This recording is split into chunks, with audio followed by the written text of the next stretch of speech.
Welcome to the deep dive.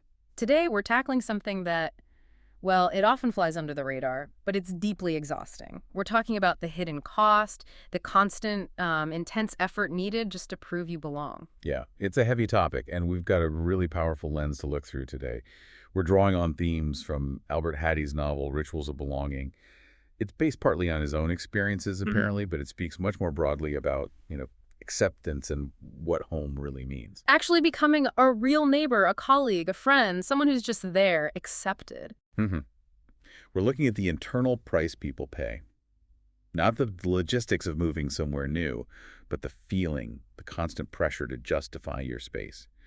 So the big question really is, what's it feel like when your belonging always seems conditional? Okay. Yeah, let's unpack that. This idea of a chronic performance. Yeah. The source paints a picture of this relentless need to, well, to almost overcompensate, doesn't it? It really does. It's described as always having to try a little harder. Right. Smiling a little more, working twice as much, and crucially, not really for career advancement, but just for that basic level of acceptance, just to be seen as, okay, as belonging there. And the energy drain of that. Psychologists might talk about hypervigilance or code switching. It's all directed outwards, isn't it? Yeah. You're constantly managing how others see you. Think about that mental load. Checking your accent, maybe, your sense of humor, making sure your opinions don't rock the boat. Just so you don't see that flicker of doubt in someone's eyes. Exactly. It's performing competence, performing loyalty almost. And the book suggests this isn't just tiring, it actually starts to wear away at your sense of self, right? If you spend all your time being the acceptable version, where does the real you, fit in? That's the absolute crux of it. The deepest longing isn't necessarily for, say, huge financial success, though I'm sure that doesn't hurt.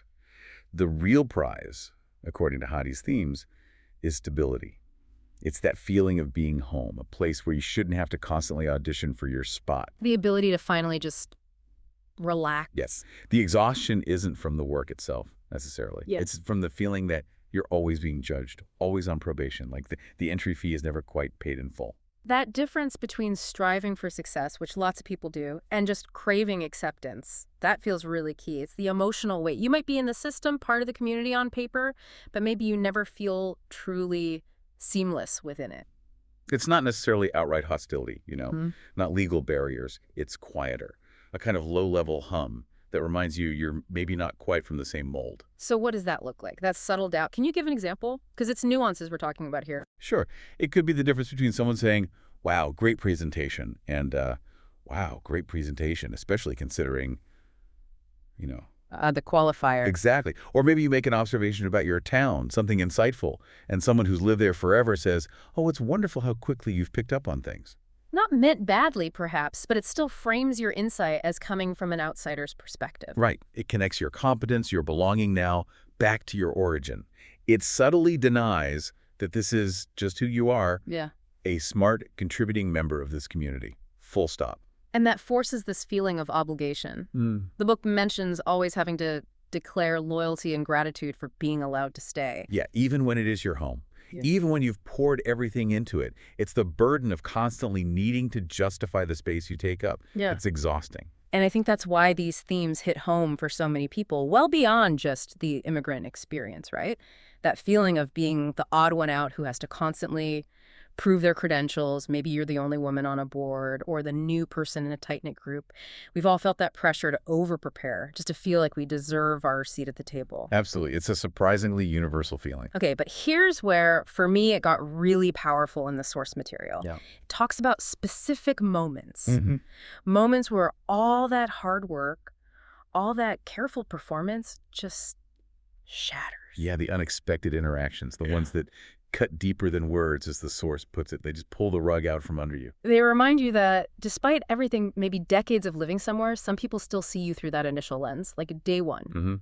And the novel gives us an incredibly sharp example. Right. That simple question, often asked with no malice at all. How do you do it in your country? Oof.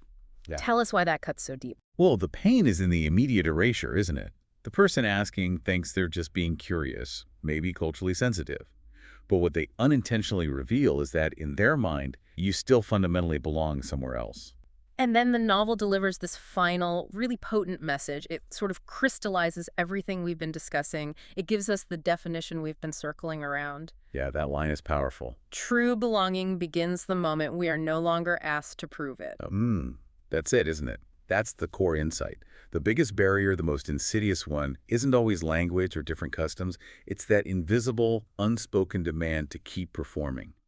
Keep proving your competence, your loyalty, your worthiness. It's only when that performance can finally stop, when you can let your guard down. That real acceptance, real belonging can actually start. So that really throws a question back at us, doesn't it? At the listener, too.